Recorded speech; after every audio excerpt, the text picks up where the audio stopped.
What's up, guys? It's Xeyo here, and today we have a little something special today. We have a nice little podcast, we're gonna be talking about some nice stuff, all right? None of that meta stuff. No one cares about meta stuff right now, right? So we have a bunch of cool people here, all you guys doing different things, and definitely you guys need to check out these guys' channels out. So let's just start with Meta Games GX. Tell everyone about yourself. Hey everybody, I'm Meta Games GX. I make obviously Yu-Gi-Oh content, but I'm very much so for the last year I've been focused around branded, and then also just covering my local meta in various occasions. So my content kind of ranges from diving pretty deep into the branded deck, it like competitively, like I bring on some of the best players who are playing branded, and we try to put out some like really great like learning content for people, and then also just going into like, obviously I'm a locals grinder, so then I'm always streaming my locals, featuring the my local meta, because we have a great scene here in Buffalo, New York.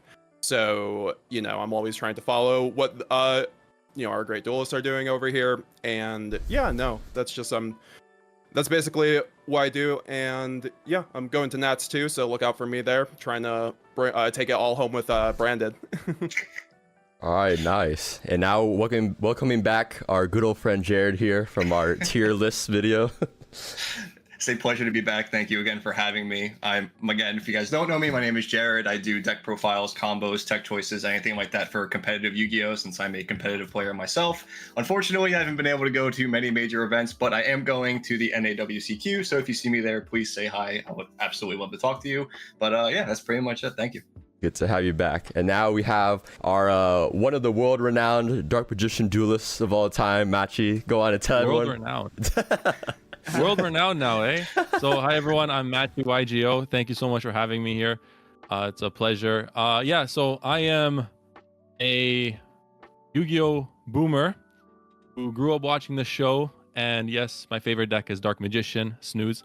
I am doing everything I can to make this deck as playable as possible, which is a monumental task. Is it ever going to happen? Probably not, but we've had some decent success so far, and that's kind of where my whole channel and Yu-Gi-Oh mindset is directed towards.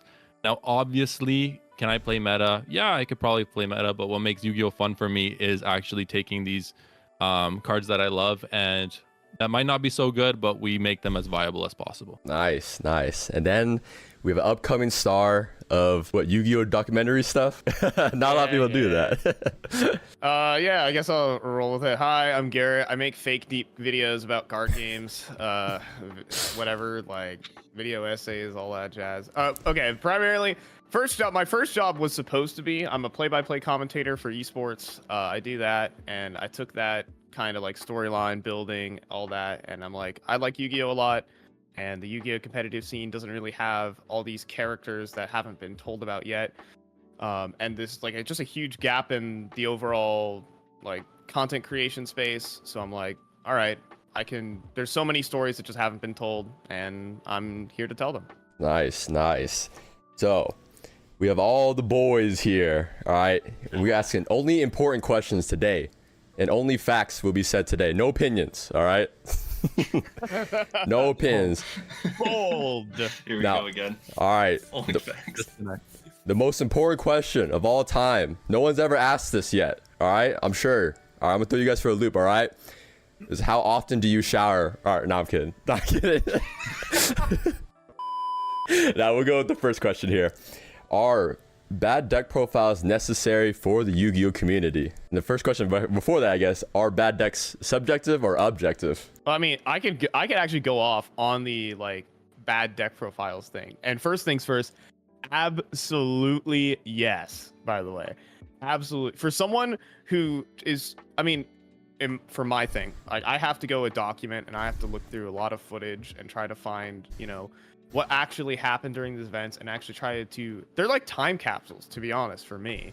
Not only do they like help update you with the format, and they keep you on top of the metagame, you can filter through ideas, even if they're not good ideas. Ideas are ideas at the end of the day.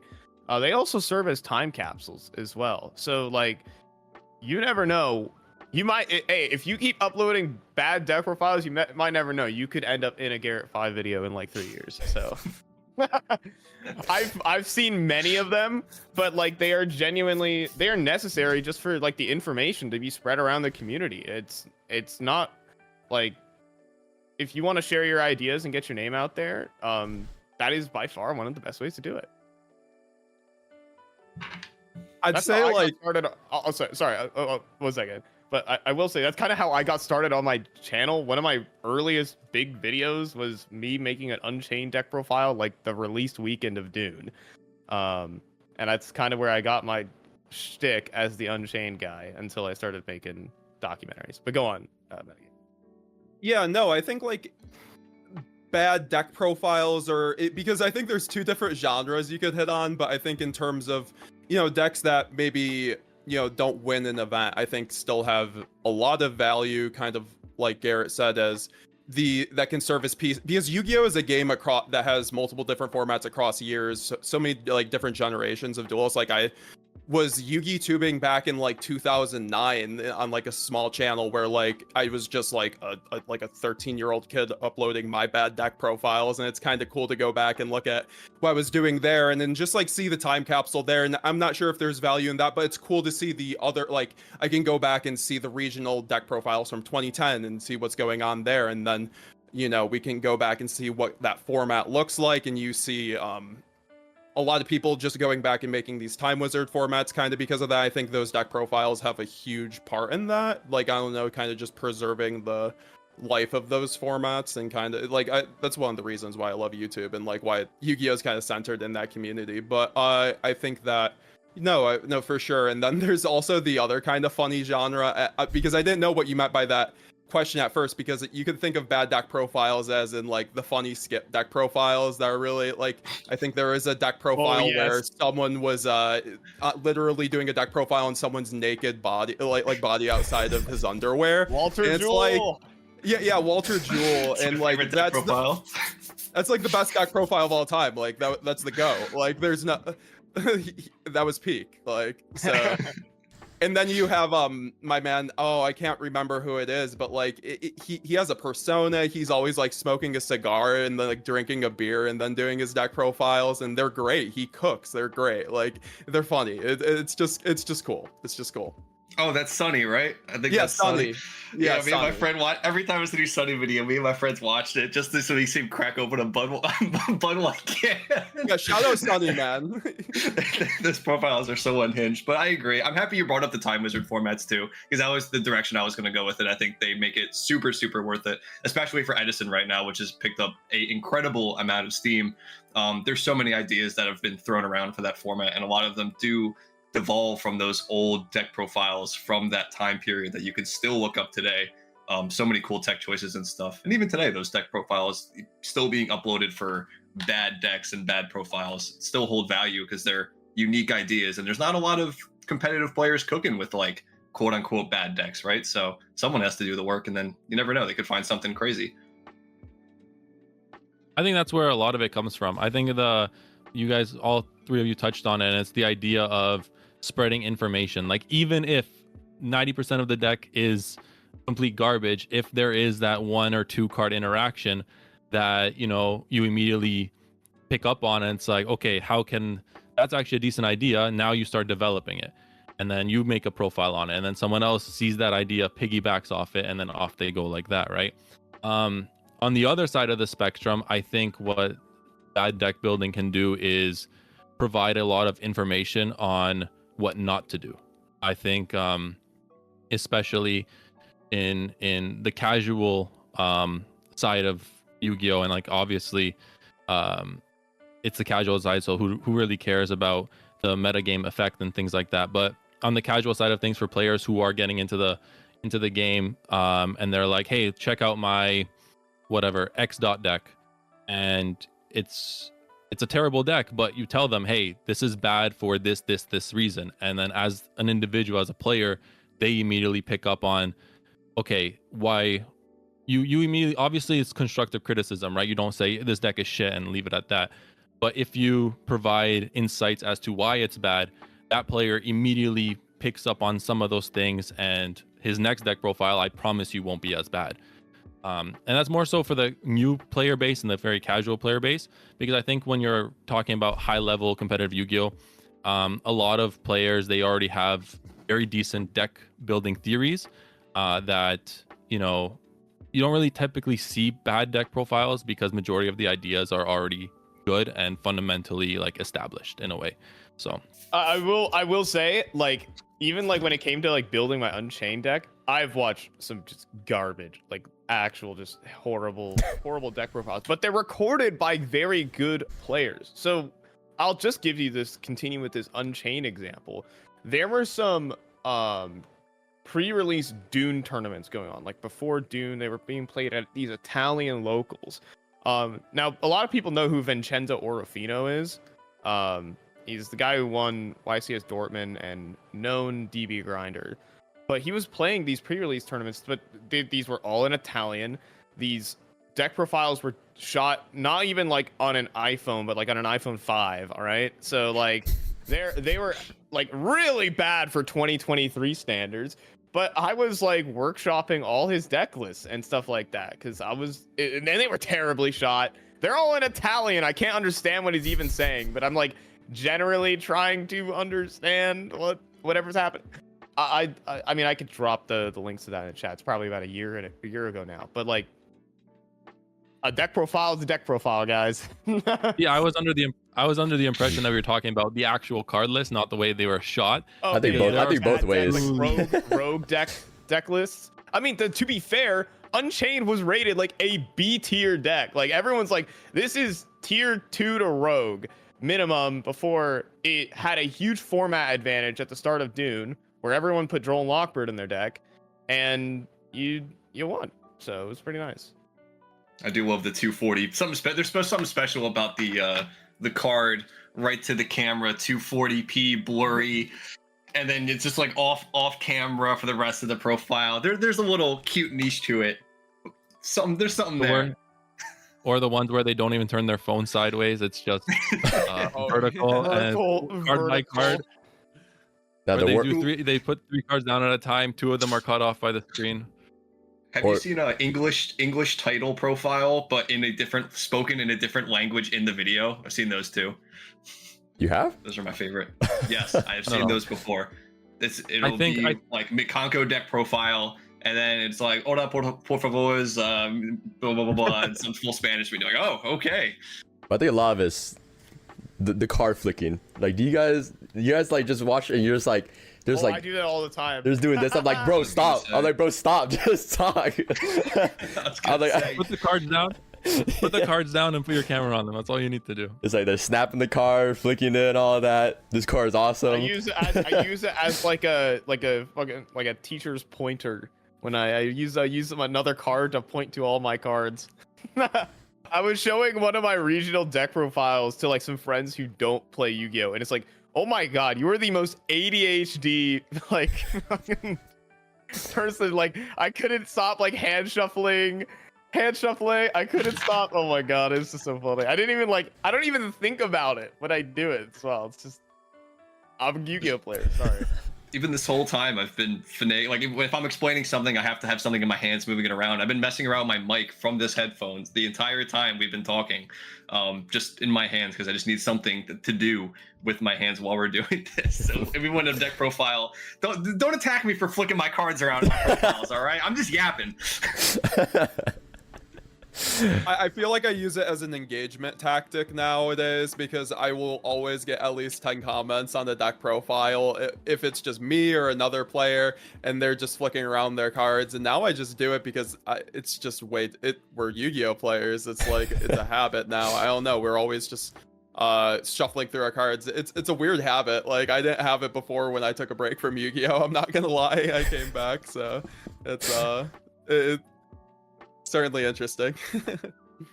All right, so now we can move on to the next question. We got ourselves talking about deck profiles. So now let's talk about the biggest channel that does deck profiles. Can you guys guess who I'm gonna talk about? Team Samurai X1. Has to be him, right? Has to be him. Our Team Samurai X1's deck profile is good. Listen, all right, All right. When I was younger, I've been playing this game since I was like 4 years old. I used Team Sam videos when he first started. Okay, but I'll give him credit for saying that these are a baseline deck and you are to change it. I always remember him saying that. But I do not appreciate his title saying the best, most awesome Dark Magician deck profile of Tier 0 meta. I would appreciate that part. But they were good baselines. I'll leave it at that. I think I agree with you. Sam is an unbelievably genius mind when it comes to the media game and, you know, the YouTube algorithm. Like, he gets it. He kills it every single time. I think Sam knows his audience very, very well, and a lot of it is the more catered to the semi-competitive, like just getting to the competitive level or the casual level, because you're a casual player who starts off playing the game. You type in Blue Eyes deck profile, and then his video is obviously the first one to pop up. And I think what his lists do very well is they provide a very good foundation. Like you said, they give you a very good foundation to start off, and then once you learn the deck, once you learn that foundation, then you begin to incorporate your own ideas and things like that. That being said, do I agree with his Dark Magician lists? Absolutely not. I think they're, you know, as someone who like plays this deck religiously, you know, his lists obviously aren't very good. But you know, they have all the things you need to have for the fundamentals of learning a Dark Magician list. So like, I think they're okay. Are they good? And for the highest level of gameplay, probably not. It's very funny he makes these videos, and then I see him get knocked out round 2 a giant card. So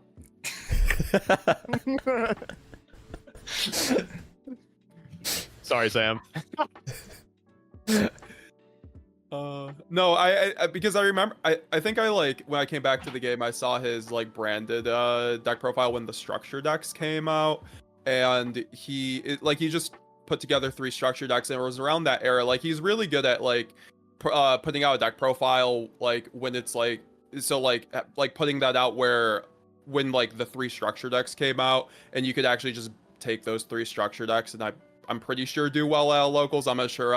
I wasn't really playing at the time. I was still watching the content, but like, you know, presenting that and showing people that definitely he just like gives you a good template, a baseline, and you know, I'll say shout out to him for that, because like I remember when I was doing Yugitube back in 2014, he was like, it was crazy. He was like one of the people still around. I remember him and Simo were still around, and but a lot smaller. And now I came back recently to the game, and it's crazy how big they've blown up, and like how bigger the Yu-Gi-Oh community is on YouTube. And I think that's like definitely like he's helped that 100%.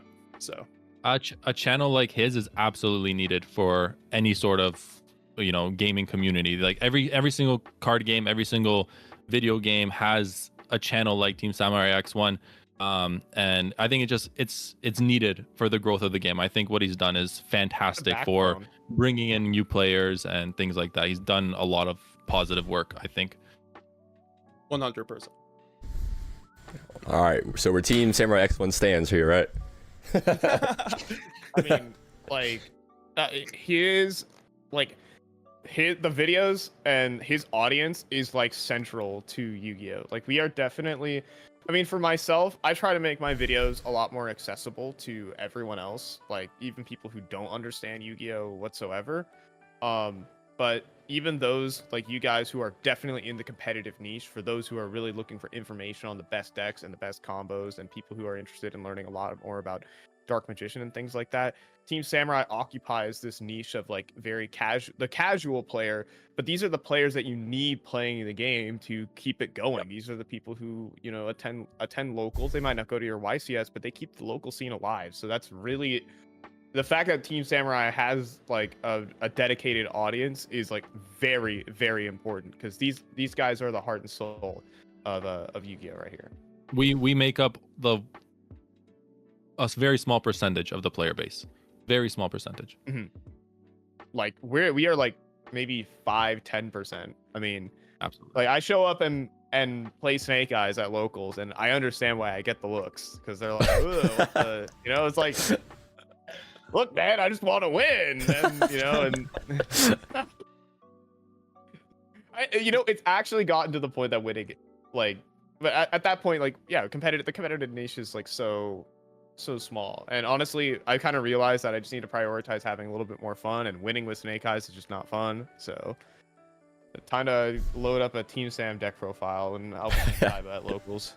Yeah, go ahead. From our Dark Magician Man in Chief, is Dragon Master Magia, and I know Xeyo also pulled a Dragon Master Magia on stream. That was wild, brother. Is that actually like good in the Dark Magician deck? Like, No. It's no. As far as I'm concerned, it's not a Dark Magician card. It's no. solely a blue. It's a blue eyes card. I Okay. think it's absolutely a blue eyes card. There's a lot more 2-card combos you could do with blue eyes to bring it out than in DM. It's absolutely not a Dark Magician card. It'd be cool if it was, but I'm still waiting. Blue eyes got that structure deck announced. I'm still waiting for our batch of support still, but is what it is. We got to work with what we have. Xeyo, did you bring your Dragon Master Magia? Like, did you make a deck and bring it to locals yet or anything? Or Yeah. I know you've been kind of testing with it. How did that go? All right, so mine's a 3-card combo, all right, but you can draw into a piece later for it.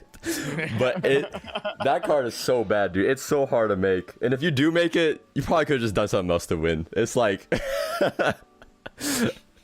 I'm trying to I sell think it. that's what it comes down to. You can sell that and just normal summon Snake Eye Ash, all right? Like, what are we Yeah. doing here? I'm selling it. That's You what already it know. is. It's like, it's okay. It's good when it's on the board, but then it's like, Yeah. if you're able to make it, the stuff you can make otherwise is just infinitely better. All right. So after talking about the backbone of the Yu-Gi-Oh community for content creation, how about as a whole? Are Yu-Gi-Oh content creators lacking in creativity? Yes. I think it's gotten better over like the years now, definitely, especially with Fi here coming in and occupying that specific niche he was talking about. But even in the direction, I think it's getting back to that lazy point again in my eyes. With I'm sure you've seen a lot of progression series that Simo did, which was very cool in the beginning. It's very tad overdone now, you could say. Same thing with things like character duels. I see that way more now than I ever have. It's just a lot. I'm a competitive player. That's not my interest. I know there's a lot of interest for them, but it's just not for me personally. I definitely think there's more things that could be done in the content creation space, especially in competitive content creation space. But I also understand that's getting down to that niche we were talking about. I would do it myself, but I don't know how to video edit, and my time is extremely limited. So I am very quick with my videos when I make them.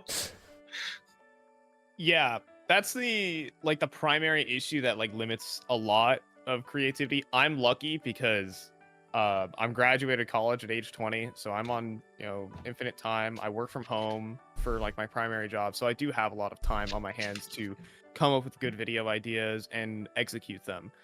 But that is the big limiting factor for, I'm sure, a lot of you guys, is that you can't spend 2 weeks trying to make a really insane video. I'm not sure. I'm making assumptions here. I mean, what's your guys work schedule, things like that? For me, it's I'm a 9 to 5, commuting an hour there, commuting an hour back. I'm home at 7. I'll have the weekends off, but I barely have time to go to locals, let alone creating these extravagant videos. So my last video was a deck profile with some B-roll and things like that, and it took me 3 days to make, three nights to make. So it's is it as easily accessible? Not really, but Yeah, no. as far as I'm sorry. Go ahead. Go ahead. You can finish your. Okay. Well, I was gonna say basically I'm in a similar situation. I do have a lot of time to put into videos though. Fortunately, at least outside of my job. The issue is editing and just sitting down and the micro edits. Whenever I watch a Garrett video, I'm I really wish I could just sit down and outside of just the videos being incredible, because you do a great job editing them and a great job with everything about them. But I would say that it's hard to do that kind of editing, honestly. It takes hours, and if you don't have the patience to just sit down at a screen and kind of just do a bunch of micro edits for hours. It's not something that. But I would say like I think that to be honest, I think there are routes to get around that and like to add more creativity into the sphere, like because there's a lot of different competitive, like League of Legends, Teamfight Tactics is a game that I came from. Like there's lots of different Call of Duty, like I feel like there's different ideas and things that could translate over to here that people that we just aren't doing, and things that definitely could work for the Yu-Gi-Oh scene. Like I think the competitive scene, like we said, is a niche and that we could build it up, and I think obviously other outside forces such as like maybe better prize support would help that, but I think that overall, like there's definitely, kind of like Garrett said, there's a lot of room for improvement. That's why I'm glad his channel came around, because it really like your videos are popping off. People love that kind of content, really, which is great to see with the competitive sphere, because when I started my channel, I was doing I didn't know what I wanted to do initially. I just, whenever I play Yu-Gi-Oh, I kind of do the YouTube thing alongside with it as a hobby. It kind of goes hand in hand. It always has for the 3 different times a period I played Yu-Gi-Oh. So what I always wanted to do was record locals duels. So I started recording locals duels, and I did that for a few months, and then I wanted to do something a lot more specific, build a niche, and kind of like, and that's when I got more into the branded competitive sphere, and then I started really just getting really heavy handed into that. And but before when I go to YouTube, I would see there's just a lot of channels who do that kind of thing, who just upload like raw gameplay of locals, and I think there's a lot of value in those. Like it's really nice to be able to just see players' interactions. So I think, like, I'm not saying we should cut down on that. I think that there is just a lot of room for I don't know if it's just innovation. Mm-hmm. Absolutely. I think a lot of it is also deciding on what direction you want to go to, because for me, at least my content is more so informative rather than entertainment in a way. I know both go kind of hand in hand, but I'm sure like once you start moving away from the information side of things, then a whole avenue of entertainment aspects and opportunities come to light where you could really take advantage of it. And I think Yu-Gi-Oh, being a card game, being one that demands a lot of information, like they just like simple interactions take a million words to explain. I think once you have to really, there's like a fine line, and you have to really jump over that line to really push like that entertainment aspect. And I think there's a lot of unexplored, like you guys said, there's a lot of unexplored ideas on that side, because I think there's only so many ways you can present information that's in a cohesive way, that's suitable for YouTube and things like that. Mm-hmm. Yeah, I completely agree. I've always said this is more of a hobby for me. I don't ever do this more than like a labor of love type of thing. And I love the competitive game. That's always been my priority for it. But I've definitely taken notice with my job being 7 to 3. Usually I'm very tired after work, and then I either have to test for competitive Yu-Gi-Oh or make a video. And if one, usually competitive Yu-Gi-Oh comes above it because my content is informative. I don't go for an entertainment value. I really don't. I'm just for information, things that I've tested. But I've noticed if I don't do that and I go for more entertainment, the actual the information almost gets mundane in my brain that I hate. It just turns into, this isn't like a shot at Team Sam, but it might as well be a Team Sam vid at that point. I'm just like, here's a deck profile with a very basic ratio and probably copy pasta of a deck. I want like those little spicy interactions and the reasons why they're there, not something very bland in that regard, at least. 100% agree. 100% agree. Yeah, I'm very much in the same room as you. I know. Like, I'll give you a chance to move this discussion along, Xeyo, if you feel like it. But what I will say is, I think the amount of entertainment content in Yu-Gi-Oh has not changed in a decade. I'll say that the type of content that the Yu-Gi-Oh YouTube has been making hasn't changed. These Team Sam videos are still basically this. I started playing Yu-Gi-Oh back in 2015, and I kind of started off by watching SEMO, Team Samurai X1. I was 11 years old, and it hasn't changed since then. And and that's why I didn't like when I came into this space. I did not want to make entertainment videos, right? Videos that are going to be like, here's a cool or nostalgia bait. It's been nostalgia bait for the last decade as well. Like, guys, like it's gotten to the point where I've actually had to start including it in my videos as well. Like a smidge of it, but like nostalgia bait, like I want to like show the actual like characters of the game, that it's not just the TV show, that there's actually like a face to the game at this point. Obviously I'm filling the niche of like, you know, narrative driven content here in Yu-Gi-Oh, and all of that space where it's well edited and such.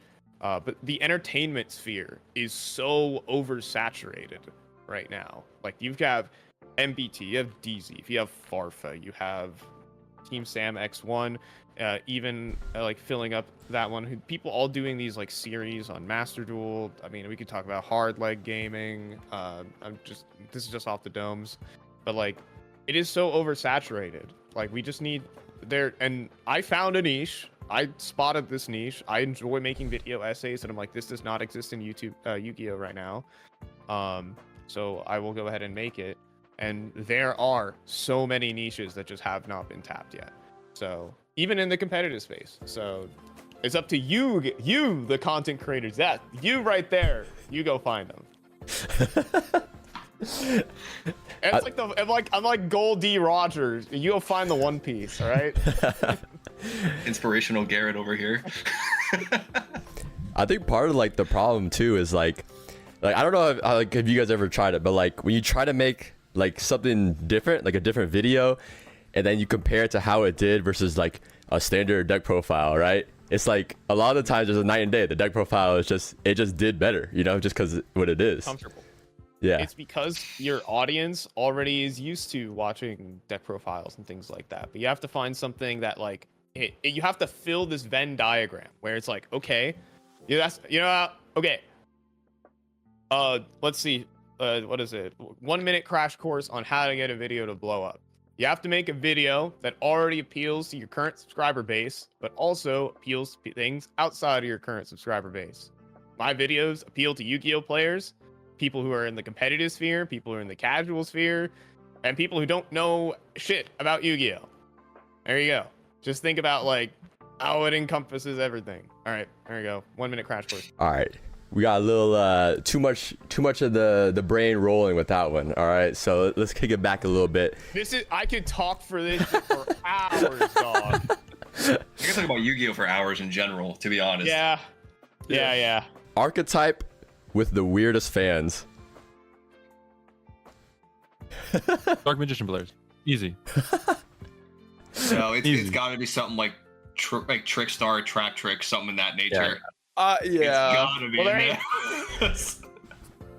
What's a waifu deck? Striker players people players for sure. Like well, striker players. I'm a striker guy. Hang on, relax, buddy. Hang on. I'll defend striker till I die. For the gameplay. I ain't one of those Reyes Bay weirdos, but I'm here for the gameplay. Striker gameplay was peak. Or something like Blackwing player. My gameplay was peak. My brother, your main archetypal monster is under the age of 18. I think Blackwing players are all the same as well. Every Blackwing player I've ever met, they're all identical, like a clone. Dude, I don't even know a single one. Oh my God, that's hero players. Yes, it's not even close. I'm sorry. Hero players are the worst. I will dog on hero players forever. No, hero players really be the people that be activate a hero lives, tell you what the card does, summon Stratos, tell you what the card does, add Forest, tell you what the card does. I'm done. I after I tell them I know what your cards do, they will still do it. They want to be the main character of the anime so bad. It drives me nuts. All right, that's my rant. Garrett awakened that in me as soon as he said that. It's weird because also like flu players have formed their own faction as well, like slowly. No, but the thing is Flu players know they're playing such a like a cancerous archetype. Like a lot of Flu players know that Flu is just this degenerate deck. Like hero But they players embrace it. get mad, but their win con is to summon Dark Angel in my field and flip rivalry. So like, they're like, yeah, you're playing FDK, and then they flip rivalry on me. They think they're like hot shit for having a in archetype macrocosmos skill drain and spell canceller. Yeah, yeah. I am hot. Nah, At least no one dogged on Branded. That's all I was hoping for. Oh, you know, like good branded players, like respect. But like guys, if you play branded for a year, you cannot be mad that your deck loses to one hand trap. So it's like, yeah. I'm terrified of playing against good branded players. I over prepare for that deck every single YCS. I play against one and they kind of just like fall on their face. I'm like sick. So that's so true. I prepare to play against Nightfall every event. Mess up the puppet line. Yeah, I had one person do that. He had the full combo where he could go lost, in red, and draw phase. I lose the game, but he just hard summoned the Albion and just went like draw phase activated. I droplet, send, normal Snake Eye Ash, and kill him. Like, I don't know, like, I should have lost. I don't know, sorry. That's what makes me mad is because their deck is so good, but they can't play it right. That's what makes me mad about the branded community. Garrett hit peak. 100%. Found the line. When you start finding your opponent's lines and they're not doing them right, that's when you're like peak. I'm mad. I should have lost. I should have lost. It's kind of crazy because like with like the injection of like Nightfall and like I've been trying to put out like my own competitive content for the last year, and like Gelzo and everybody else, like people have gotten a lot better with branded since I started playing it a year ago. And if it, like, I would say though, it's such a technical deck where yeah, no, it's one. I feel like it would be very much hit on the ban list if more people could play at a high level, but it's so easy to just lose to one misplay, and like people are speculating it to be like a really good pick for the next format, but it's one of those decks where you lose to one misplay board breaking a Fiend Smith board. Like that is not a good, like, that's not a good situation. Like, and I think that the FTKs that are coming are gonna make old Sanctifier look like a cakewalk, but either way, it's just fun stuff all ahead. I'm surprised no one mentioned trap tricks for Archetype with I Blue said Chaos. trap tricks. That was the first one. Oh, I didn't hear it at all. I said trap tricks or Trickstar, one of those sussy. I heard Trickstar. I feel like it might be Dark Magician though, just because I've read Machi's Dude, comments. Dude. No comment. I love all my viewers. Thank you everyone for commenting. You boost my algorithm, but oh man, some of the takes. Some of the takes. It's you know what the problem is? It's that a lot of players don't understand what I'm trying to do. Like if I wanted to upload a pure Dark Magician deck profile, put in the same crappy 3 ratios, 3 of everything, satisfy those purists, like I could do that. It's easy, it's free. I'd probably get more views if I did that. But like the idea of me making a bad deck as competitive as possible, people just can't fathom that bad cards need to go for good cards. And it's just like, it's this triggering, like, it's bad. It's bad. It's predominantly a problem with a lot of casual players, because a lot of them don't understand that, hey, maybe a 3-card combo to set up 1 banish is just not good. Let's put in Branded Fusion. Oh, but Branded Fusion's not a Dark Magician card. Can't help you, bro.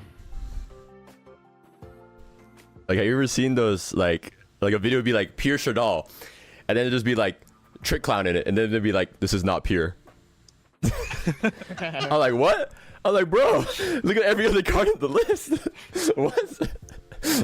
I don't know, man. If you're not using the flip effects of the Shadal monsters, your deck is not pure. All right, now the next question: do you actually enjoy playing Yu-Gi-Oh right now? So Dude, what I would you love this say game. playing? Am I playing some some casuals with my friends? Am I at a YCS? Am I at the NAWCQ? Where are we at here? I guess that's up to you. Whatever you play most at.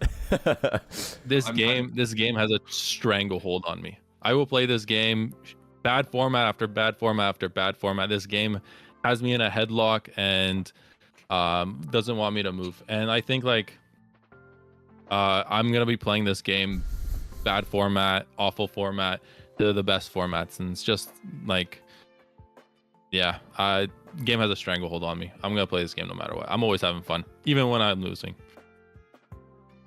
I agree. I can't stop playing this game. I'm completely addicted. But I think I do enjoy the game. I will say that. That'll be my answer. Is I do enjoy the game. There's decks I do not enjoy, but I overall enjoy the game. I enjoy the little interactions. This is from a competitive standpoint, especially when you can find that little niche, that little nick in the armor, as I like to say, in decks like Snake Eyes, those tier 0 strategies. Those things are like really, really big.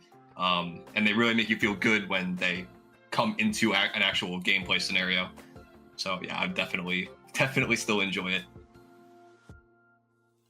Yeah, no, I'd say Yu-Gi-Oh overall, like I don't know if I'm going to be enjoying my duels at the NAWCQ, but overall I still think it's like the best card game. It's why I play over things like Pokemon and One Piece, which would respect my time with a lot more money, but I think that Yu-Gi-Oh overall has the best like back and forth, and I still I like, since coming back in POT format, every format has been quite playable and quite fun. I don't know which format I'd say has been my favorite in that aspect, but and I don't know if any of them have been really perfect to my liking, but like that's just Yu-Gi-Oh. You kind of have to find like, kind of like Jared said, those nicks to make things work. Like I love kind of like breaking Branded into the fire format, because not a lot of people thought Branded was a good matchup into fire decks, and like there's lots of things you can do, especially like right now, like contact fuse off with Albaz into an Albalanetus and just attack over Apo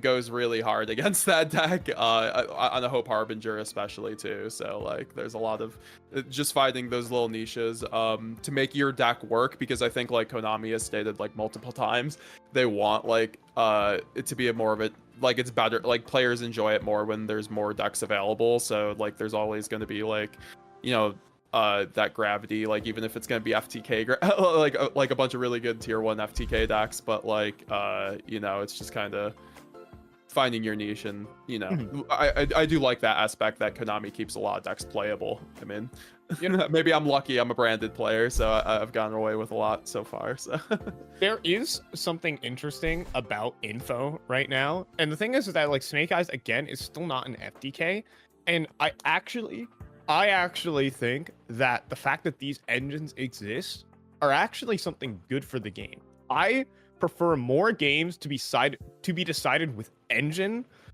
you know, engine versus engine, and being able to push through fields rather than, you know, someone setting up an FTK, right? I don't think there is any like for the you want engine versus engine games, and I actually believe like Fiendsmith Snake Eye mirrors are actually much more interesting than just a pure Snake Eye mirror, because it's less non-engine. It's more like, okay, I'm not going to hand trap you to death. I'm actually going to have to play, like, I'm going to actually have to beat the field, and the field is not necessarily unbeatable, in my opinion. Like, if you have a good, you know, Forbidden Droplet can still answer most of the interactions, to be fair. And, you know, I actually like the fact that we're getting more engine instead of more blowout cards, personally. So that's my hot take for this. And I actually think this format can be interesting because it's not hand trap war anymore. So that's my take. Yeah, I feel like we're like really close. Let me ask the question: do I enjoy playing Yu-Gi-Oh? I was over at YCS Indie. I don't think I had fun playing Yu-Gi-Oh. It's either all my games were either I got my losses were all I got cheese, like I literally had no way to win, and my wins were just like I kind of just rolled them. I didn't really. My opponent would make a pretty egregious error, and I just kind of walk it in, or my opponent was not playing a better deck than Fire, and I would kind of just like walk it in. So yeah, it was. I wouldn't say my experience playing Yu-Gi-Oh there was that fun. Playing Yu-Gi-Oh at locals for me lately hasn't been fun. But if we could play Time Wizard December 2023, hell yeah, that would be fun. Going back to pet decks to have fun when I need to. I need a pet deck so bad right now. That's why I was trying to lab Medolce, but I'm like, my brother, I just don't want to. I don't want to lose. I want to have fun, but I don't want to lose. Can I introduce you to my God and Savior Runic, which is like playable in every format ever? I think I'm gonna try Runic Ice Barrier just to troll locals or something like that. I think I'd be. Well, I already made it. If you need it, let me know. Hit me up on the list. I cooked up some combos already. I mean, you just gotta play Runic Stun, right? Isn't that the best version? Competitively, apparently, it's the best version.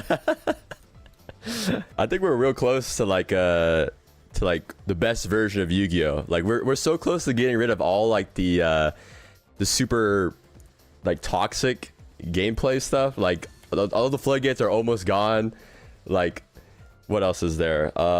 We just have stuff like Calamity still, which I don't get why that's still around. That's actually an interesting point that you said that, because I actually think I disagree with you on that. Oh, really? I think that there is still plenty of toxic cards. It is just whenever one gets hit, players sadly like myself will find a different one to use, because there is an insane amount of toxic cards. It's just that there is little niche applications that make one better than another one.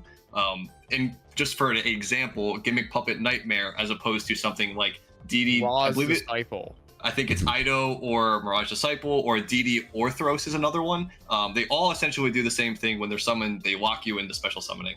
It's just that Gimmick Puppet's a little bit better. So banning Gimmick Puppet, while would be a good thing, there's still the toxicity is just, it's a little under the bed right now. That's all. But we gotta start somewhere. We have made a lot of progress. Yes, it's going in the right direction. Yeah. I'll say that.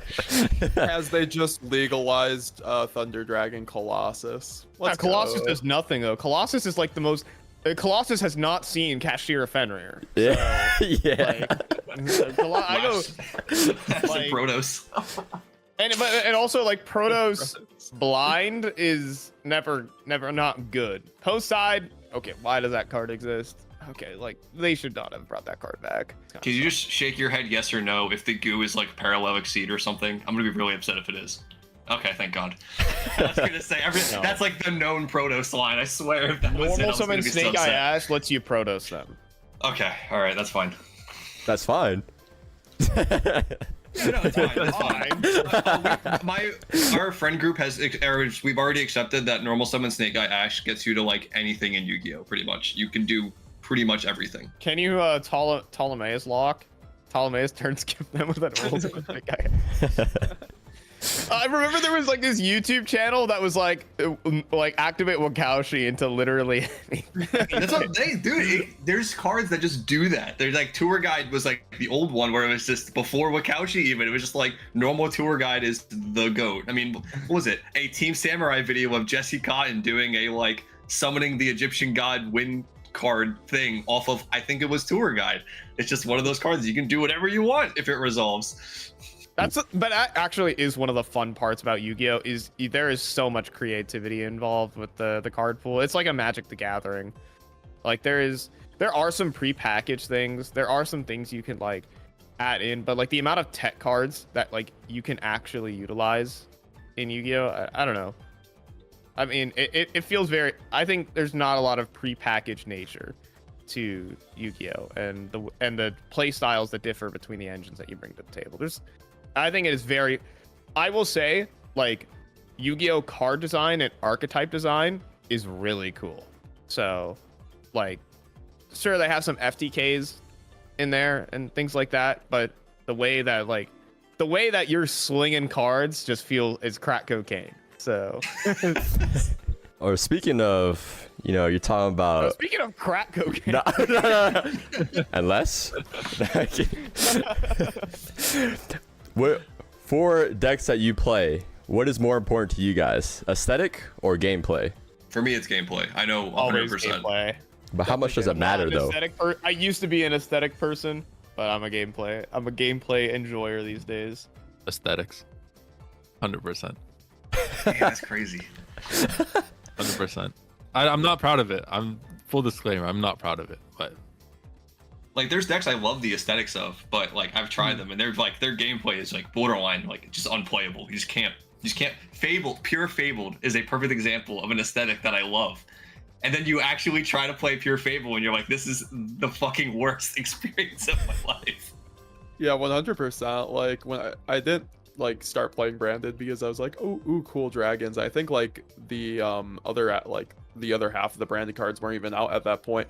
But I learned to like actually, because I was looking for a deck after Tier Limit got basically Kikalos got banned. I was like, oh, Tier's unplayable now, which it wasn't. But I went over to branded and then and I just like learned to like the gameplay. I was like, oh, Mirror Jade, this thing kind of goes really hard. Like this thing's one of the best boss monsters of all time, and that's kind of how I learned to like it. Like because I know a lot of people just really like the aesthetics of the branded lore because there's so much art, like great art behind it and great lore behind it. And it's kind of it's funny because a lot of people come to branded for that reason, but I came to branded because of the gameplay, which was I feel like why a lot of people are coming to like would play branded nowadays. go ahead. Wait, what? I was gonna say when you get both aesthetic and gameplay, that's where it's like like the creme. It's perfect. Oh, it's so good. It's why I love Runic, dude. It's why I love it. The cards are beautiful. For just as a quick little thing, all the Runic spells are like a first person POV of like something happening. As someone who loves RPGs, one of my favorite games of all time is Elder Scrolls 4 Oblivion. So like when you got like the sword in one of them and you got like casting a spell in another one, it just quick time event. It's like every Runic spell's a quick time event. Like it's so good. It's so good. But go ahead. Sorry to interrupt. For me, one of the coolest archetypes that when it came out, I was like, I have to figure out a way to make this good. Goaty. Yeah. I thought that's one of the most stunning archetypes visually. It was amazing. It's funny you say that. I like the gameplay of Goaty. I was the opposite. I was like, I do as well. I was like, ooh, goofy fish. And then it was like, wait, they like quick synchro and come back every turn. That's like really cool. To be fair, Konami has done a fantastic job with a lot of these archetypes. So there aren't many archetypes I look at and I'm like, ew. Right? So yeah. But funny. Yeah, no. They're all so original, I will say, in my opinion. Yeah. Like, every archetype really does have its own identity. Mm-hmm. I agree. I think they've done a great job with it. How are they both so good and so bad with card design? Yeah, I know, right? Again, it's not like I think like archetype design and how they make engines function. Like, yes, everything can add something and things like that, but they also like they all have these like metaphorical themes as well that are really good. Like for one thing, like my biggest example of this is like the Cosmo archetype, where you all have pilots that tag themselves out into ships, and then like in that kind of way where the pilot jumps into a ship basically, in that way, and then the ships have their own thing, like that kind of like destroyed. The pilot comes out. yeah, and when the ship's destroyed, the pilot comes out, and they have to scramble, find a new ship to hop into, right? And then I mean, the Rescue Ace archetype is like another like very cool aesthetic where you have like the main headquarters, you have like all the different spells and traps and how they set. What else in terms of like these like archetypal metaphors? I mean, the Sky Striker archetype is all just like a pilot, hopping in, getting a bunch of different like all the spells are technically like extra abilities that the pilots have and stuff. Like they're very good archetype design for aesthetics. I will say, just on the way out of this little point, it's kind of why I'm trying to play Medolce. I think that has like one of the coolest like archetypal aesthetics in the game. It's just a bunch of like there's a hoot cake, all right, like so I kind of like the Candyland theme that the whole deck has going for it. So yeah, that's going my back to what I was saying. When I say I choose a archetype's aesthetics over its gameplay, that being said, if the gameplay is actually mind-numbing, obviously no one's gonna play it. But No, people will still play it. People play Tempai. They still play that deck. What do you mean? That's fun. Then there's decks like Ashen, which looks so cool, and the gameplay is theoretically pretty cool. But Don't remind me. the cards are. I don't know think if they I'll would have passed the 2015 tournament. I don't know. Yeah, the Edison deck versus Ash. I'll never forgive Konami for how they dropped the ball there. Oh no, Never it was forgive them. Edison versus a Tistina deck. I got baited by Ashen. Dude, that deck sucks. I I can't believe I max rarity it. I've been hurt too many times by TCG exclusive archetypes at this point. I made a whole video ranting about it. I can't anymore. I'm like traumatized. Someone here has got to make a series where they take all these bad, terrible archetypes made in like the last like five years, and they like put it up versus like a YuGiOh Turbo deck, and see if they can win. All right, they put it up against like a top Edison deck. Can Warrock beat YuGiOh Turbo? I know. Wait, I am 100% sure Farfa did Warrock versus Goat deck. I know that happened. Which one? The Like, goat deck links summon though. It's gotta be like the Edison cage match. This is like, look, this won't be like 100K views, but this is easy 15K views. I'd watch that shit. Only if the Edison deck can link summon. Edison deck and link summon. Holy No, cow! thought ruler's enough. Thought ruler. Hold on. Oh, God. Yeah, I'm pretty sure Tistina would lose to like YuGiOh Turbo. That deck does absolutely nothing, but you know, we were just talking about Ashen, so there's nothing new here. All right. Now let's talk about. We talk about some of the decks you guys like, but what is your top 2 hated decks of all time? I would say one of my least favorite decks to go against, and this is just because of the uninteractability with it, which is like Dark World, because like they just have such an odd win condition that's not really like Yu-Gi-Oh related, and usually I'm just like sitting there for 20 minutes to watch through to see if they can hand loop me and See if you hit the dangers. Yeah.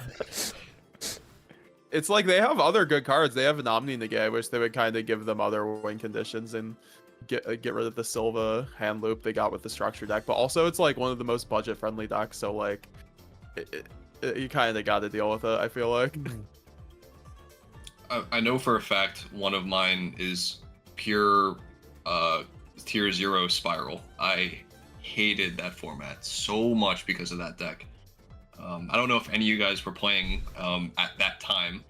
It was, if you ever want to look up a feature match, if you're bored and want to see a feature match, there's a Ryan Levine feature match, and it is of him and his opponent passing back for about 4 turns or 5 turns, I believe, because they are both acknowledging the fact that they have to play around Ghost Reaper and Winter Cherries, and nothing is happening, and they're literally just saying go, go, go, go, and it is awful. And you couldn't play anything else, and it was the worst format ever. I will probably stand by that.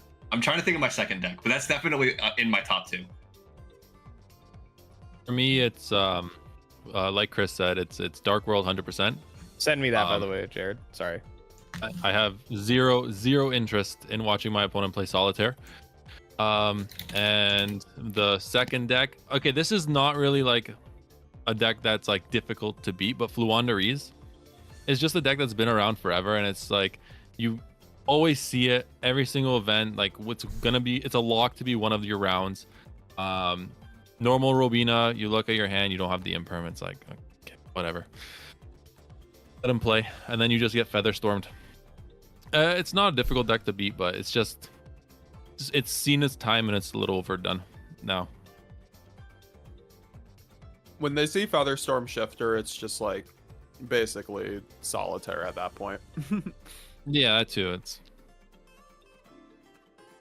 I mean, yeah, Flu definitely one of my least favorite decks ever. Just because, like, I want to be able to show some like skill expression. I want to show that I'm the better player, but there are just many games. It's just a game where you just like, wow, I look at my hand, I cannot win. So there are some games where if you like play just as clean as possible, you can actually like win through Featherstorm. But like there's a very particular like a combination of two, Featherstorm Shifter, like those two together, I can't do anything. To be honest, there are like plenty of decks where, again, I hate Dark World as well. I somehow managed to like survive every single one, because many a time have I been card destructioned into a droll. I'm like, thank you very much. That card, but there's like, so like it's just a bunch of FDKs, right? It's like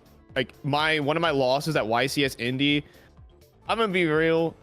I'm no shame in my opponent. He wasn't the greatest player ever. He didn't really know what Snake Eyes cards did, and he was 5-1 in round 6. Or he was 4-1 round 6. Game 1 I bricked. Game 2 he shifted me and I somehow won. And then game 3 I went second. I got shifted and I had 0 playable cards in my hand. Like actually, like I look at my hand and I cannot activate a single card. So it's like, I want to show some skill expression. That's why I just hate Dimension Shifter. And yeah, that's basically, I hate Shifter and I hate FTKs. There you go.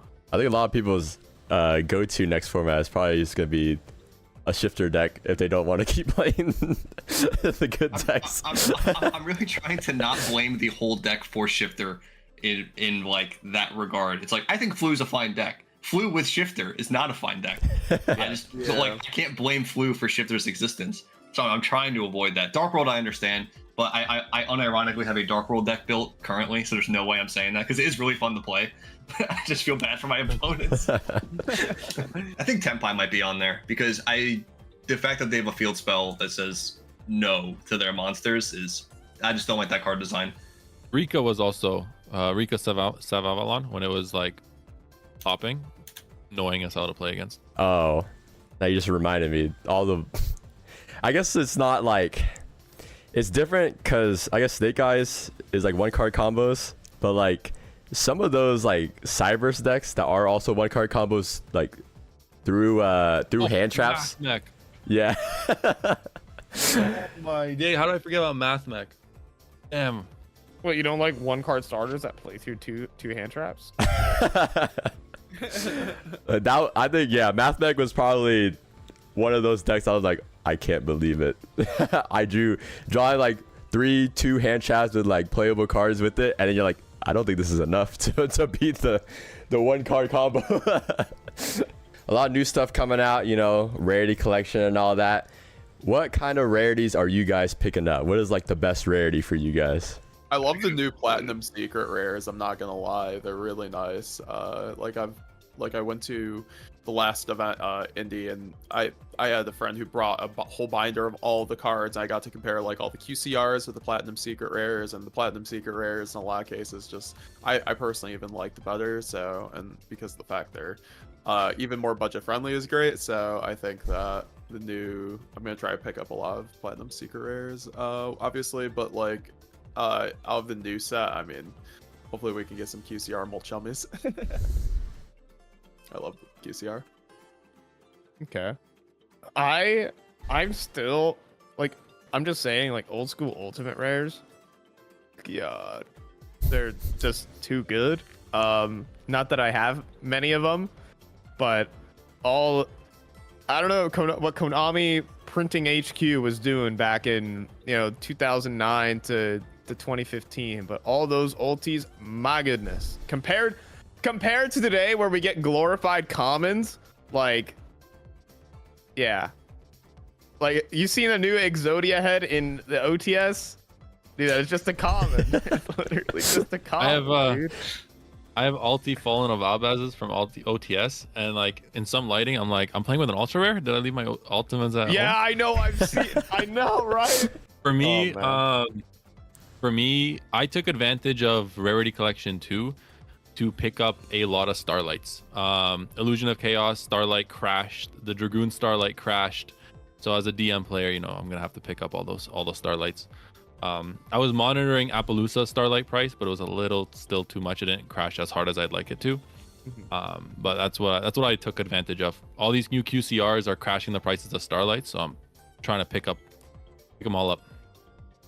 It's kind of weird. I guess kind of hot takey for mine. I think I really like ultras for some reason. I always thought you could see the picture the best and appreciate the artwork the best on a ultra rare with the foiling and stuff. I've just always been drawn to it. When I was younger, I loved commons and rares because I was poor and could not afford anything else for those cards before they had cheap foil upgrades. So those were my favorites. But yeah, for right now, ultra like just hits different for me at least. Dang, I feel like the only core entry enjoyer here then. I mean, like QCRs No, I do are like the nice. first. I love QCRs. I ain't gonna say they're ugly, but you're the one who said, "What's your favorite rarity?" And there you go. I feel like it's probably one of the best No, things because, like price wise, like if you compare core entries versus starlights, they're just easier. It's easier to get core entries. There's just because like how the market works, because there's just more of them in general. So I just feel like core Sure, entries I are like for remember. sure my favorite. I think for me, starlights just like have that damn factor to them, because it's. I remember when the first Apple Starlight dropped, it was something that we never seen before as a card game. So it's one of those things where it's like it was so new, right? And QCRs are kind of the same, but they piggyback off what starlights do.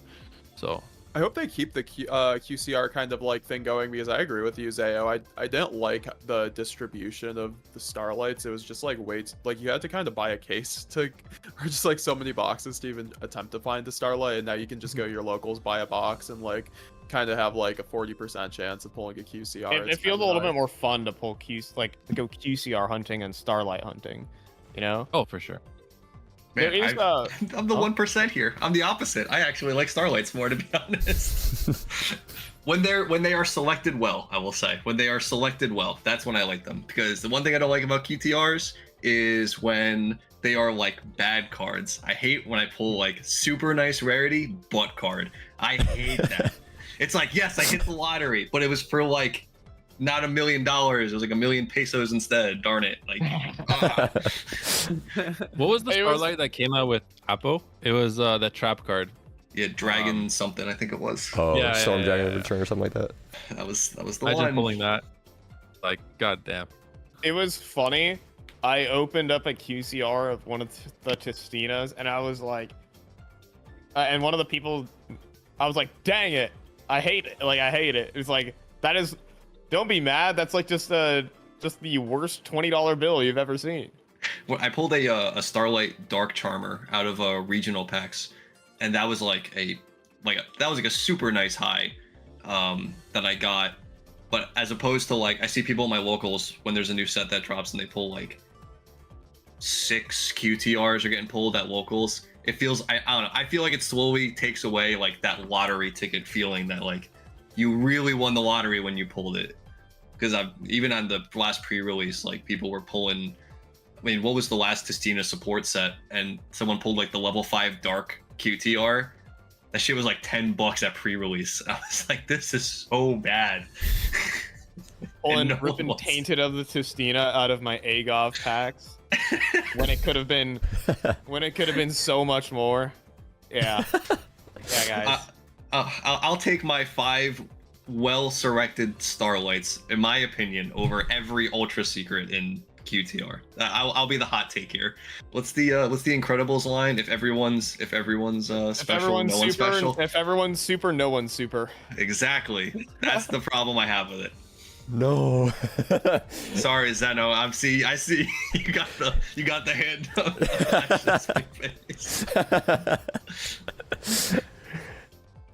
All right, that is all I had for you guys today. Just some nice, fun questions, get you guys thinking about other stuff besides, meta. Any lasting thoughts for you guys, for the fans? Just want to say thank you, Xeyo, for bringing us all together. It's Yeah. really do respect all you guys. Like I'm subscribed to all of you guys, so I'm very much a fan of all your guys' content. It's great to get the community together. Would love to do more like this because I think the Yu-Gi-Oh community is like it's one of the best communities. I love seeing everybody at events and everything like that. So it's great to meet all of you guys and have produced a little podcast for you guys on YouTube.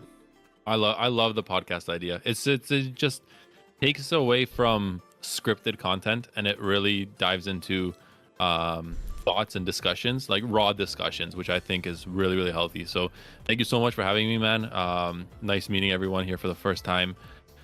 Love your content as well. And I hope maybe down the line, this is something that, we see more of, not only from us, but from other content creators. Yeah.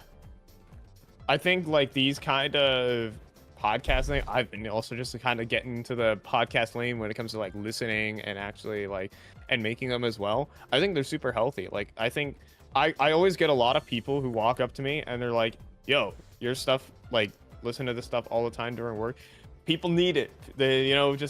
People just need this kind of stuff. People like listening to conversations. I do. It's very relaxing. So and it's always fun recording these as well. As we said earlier, I love talking about Yu-Gi-Oh! So anytime there's an opportunity to talk about Yu-Gi-Oh! I'm there every time. I got 20 years of experience on my back for this game.